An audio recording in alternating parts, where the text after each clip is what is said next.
And a privilege? Question of privilege?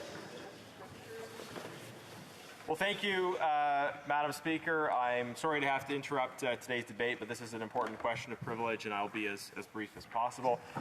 I rise on a question of privilege regarding threatening comments made by Mr. Dale Smith, an accredited member of the Parliamentary Press Gallery, following a question I raised in the House yesterday. I'm raising this issue as soon as possible after having been made aware of these comments. Mr. Smith posted the following comments on Twitter yesterday, quote, "Genuis tries to include lyrics from Bohemian Rhapsody in his question, and I cannot adequately tell you how lame it is. When horses are this lame, you shoot them. Period. Hashtag QP," end of quote. He said that? Mr. Smith said he thought I was lame, and when horses are lame, you shoot them. Madam Speaker, this is not normal political discourse, and I ask, how should I respond to a comment like that? Now, some would say, oh, surely he was joking.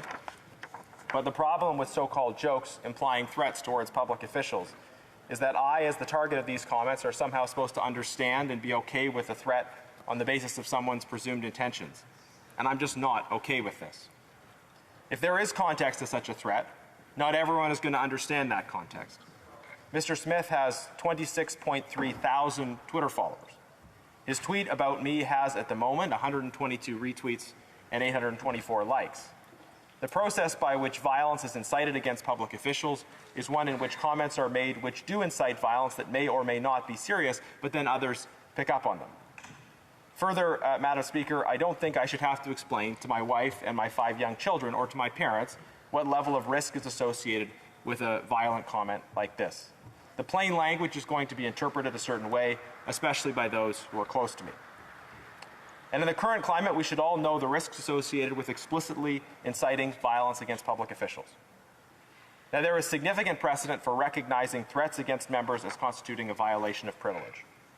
At page 198 of the second edition of Joseph Maginot's Parliamentary Privilege in Canada, it tells of an incident in 1758 where the Nova Scotia House of Assembly proceeded against someone who made threats against a member. In a ruling on September 19, 1973, Speaker Lamoureux at page 6709 of the debates stated that he had, quote, "no hesitation in reaffirming the principle that parliamentary privilege includes the right of a member to discharge his responsibilities as a member of the House free from threats and attempts at intimidation," end of quote. On February 6, 1984, the member for Peace River rose on a question of privilege arising out of a telephone conversation between a member of his staff and an official in the office of the President of Canada Post Corporation. The member alleged that the official had been abusive. The official had complained that the member for Peace River's office had not cleared questions asked by the member in the House with the President's office and warned that if this was not done in the future, the member could expect little cooperation from Canada Post. The member for Peace River argued that this was an attempt to inhibit his freedom of speech, influence his actions in the House, and hamper him in his role as a spokesman for the official opposition. The Speaker on February 20th, 1984 ruled the matter to be a prima facie question of privilege. On March 24th, 1994, at page 2705 of debates, Speaker Perron described the seriousness of the issue of intimidation this way: "Threats of blackmail or intimidation of a member of Parliament should never be taken lightly. When such occur, the very essence of free speech is undermined. Without the guarantee of freedom of speech, no member of Parliament can do his duty as expected," end of quote. All of these past cases involved a threat from a person who did not have parliamentary access. Mr. Smith is currently an accredited member of the Parliamentary Press Gallery, which gives him relatively unfettered access to the Hill. He may be up there in the press gallery sometime today. He may follow me in the halls or hang around outside our caucus room waiting for me. I should not have to consider whether or not I will encounter someone who has made a threat to me in the halls of Parliament.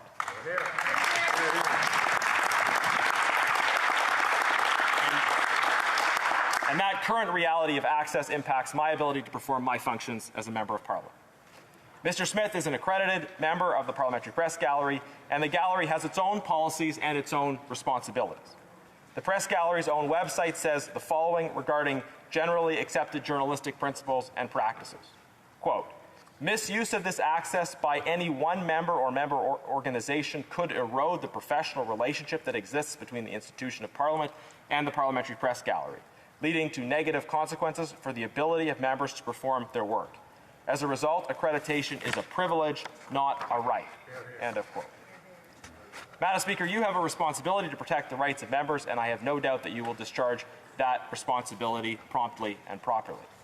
The press gallery also has responsibilities, and I'd like to see the gallery take swift action to revoke Mr. Smith's privileges.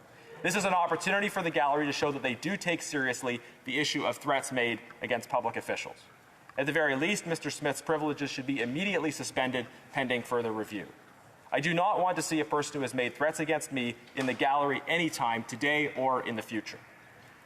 Now, Madam Speaker, I note that today Mr. Smith